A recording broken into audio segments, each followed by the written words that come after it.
Queridos irmãos e irmãs, dentro dessa oitava de Natal, ouvimos esse trecho do Evangelho da apresentação de Jesus no templo. Este ano da liturgia, nós tivemos inclusive oportunidade de refletir sobre esse texto, até uma extensão maior do que os versículos hoje proclamados, neste último domingo, que foi domingo da Sagrada Família, e que neste ano teve como evangelho exatamente este da apresentação de Jesus no templo e o texto integral como foi proclamado nas missas dominicais. Como já refletimos, evidentemente não se trata de eu retomar aquela reflexão do domingo, eu gostaria de sublinhar apenas alguns aspectos deste evangelho proclamado e que nós vemos aqui na profecia de Simeão. É dito no Evangelho que Maria e José, obedientes à lei, levam Jesus ao templo para apresentá-lo ao Senhor. Jesus é aquele que vai realmente oferecer a Deus o verdadeiro culto, o culto no amor. E o corpo de Cristo, que é a igreja, seus discípulos, também discípulos missionários, devemos oferecer a Deus esse culto no amor. Para isso é preciso que aconteça conosco o que acontecia com Simeão. Nós ouvimos aqui no Evangelho, havia um homem chamado Simeão, o qual era justo e piedoso. Justo e piedoso, um homem de Deus, que esperava a consolação do povo de Israel. Não é uma piedade isolada, intimista, mas é uma piedade verdadeira, comunitária. Ele espera a consolação do povo de Israel. É uma piedade profética. E aqui diz que o Espírito Santo estava com ele. É forte essa palavra.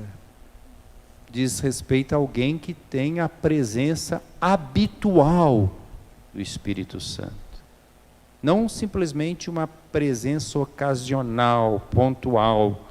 O Espírito Santo estava com ele, porque ele esperava a consolação do povo de Israel. Não é um egoísta espiritual, mas é um homem que tem uma visão, nós diríamos hoje, ele sabia sentir com a igreja. É na exata medida em que alguém está com a igreja, que a gente sabe que essa pessoa tem o Espírito Santo. O Espírito Santo é Espírito de Cristo, é Espírito do Pai, e nos ajuda a sentir com a igreja. O Espírito Santo estava com ele, por isso ele espera a consolação do povo de Israel, é justo e piedoso. E o Espírito Santo havia lhe assegurado que ele não morreria antes de ver o Messias que vem do Senhor. E aí vem a outra referência a Simeão e sua relação com o Espírito. Movido pelo Espírito. Quer dizer, não só o Espírito Santo estava com ele, ele esperava a consolação de Israel, ele tinha essa promessa que o Espírito lhe dera, essa convicção de que ele não morreria sem ver o Senhor, o Messias. Ele se deixa levar, conduzir, mover pelo Espírito Santo. Essa é a posse verdadeira do Espírito Santo. É quem procede de acordo com o Espírito. Não tem o Espírito só na boca, ou Jesus só na boca, mas é dócil à ação do Espírito Santo. E quando a pessoa é dócil à ação do Espírito Santo, ela vê com maior profundidade. Ela sabe reconhecer o que nós chamamos sinais dos tempos. O que Simeão viu? Um casal pobre entrando no templo com um menino. E Simeão não teve nenhum preconceito, porque quem está movido pelo Espírito Santo não tem preconceito, tem coração aberto. Então ele viu esse casal pobre e reconheceu o Messias nos pobres. Maria, José e Jesus. O Espírito Santo permite reconhecermos a presença de Jesus nos pobres. Isso é uma graça. A opção preferencial pelos pobres não é um discurso ideológico, é uma graça do Espírito Santo. Reconhecer Jesus nos pequenos, nos pobres, nos sofredores, isso é a ação do Espírito. E Simeão então se enche de alegria, que é outra característica do Espírito, toma o menino nos braços, bendiz a Deus. Aliás, nesses evangelhos da infância de Lucas, nós percebemos um verdadeiro Pentecostes. São vários cânticos, tanto é que a igreja tem esses cânticos como os cânticos da sua oração oficial todos os dias, como eu lembrava nas reflexões de domingo último.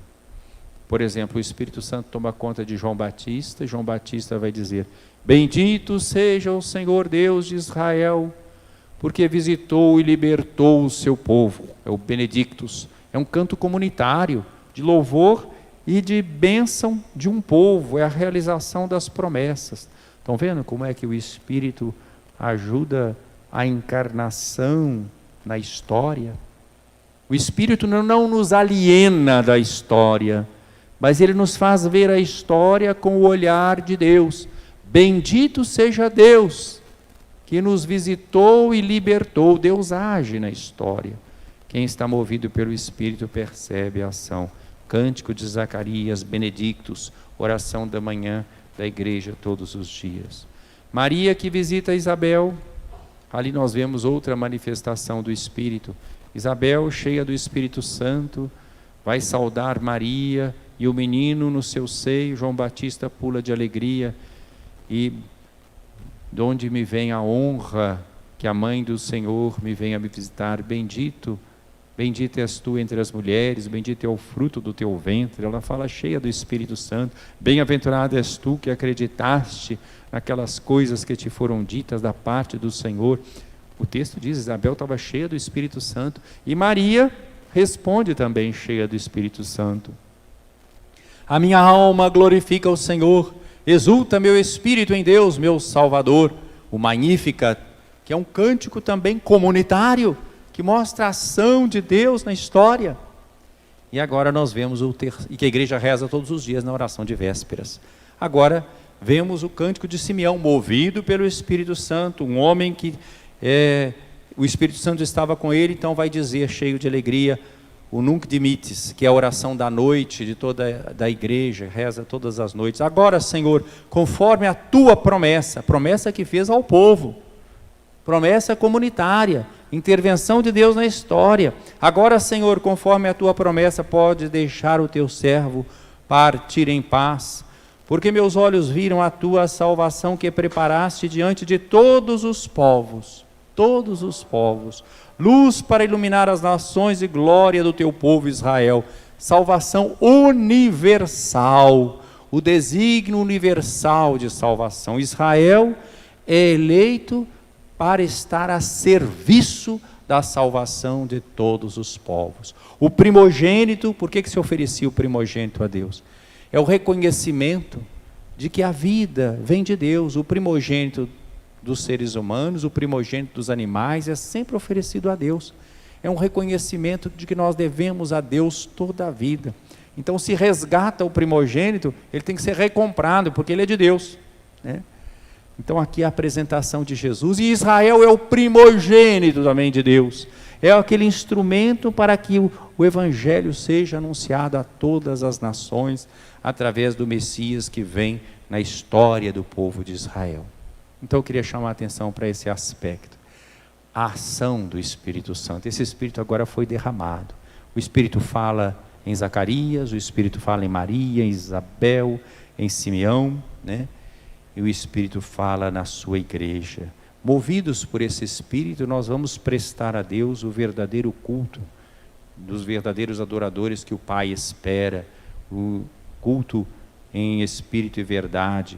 Nós ouvimos na primeira leitura esse texto de João. Ontem nós ouvimos de João também na primeira carta, que é necessário que nós reconheçamos que somos pecadores e que precisamos do perdão. Se nós dissemos que não temos pecado, nós fazemos dele mentiroso, né? Quem diz que não confessa seus pecados também é mentiroso, quem diz que não tem, né?